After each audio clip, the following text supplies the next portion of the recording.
To create templates for texting or email, all you simply have to do is just click on the drop down menu, click on text or email, either one, add template.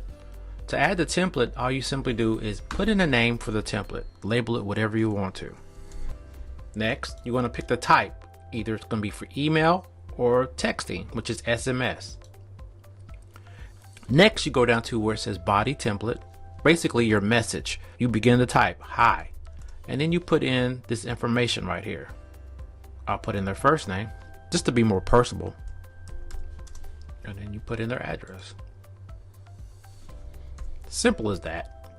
Save it. Create as many templates as you need for vacant properties, pre-foreclosures. It doesn't matter. And anytime you need to send a message, all you simply do is just click on that type of property that you're looking for, and it will auto-populate something like this. Good. That's how simple and easy it is to create templates on the DealDriven app.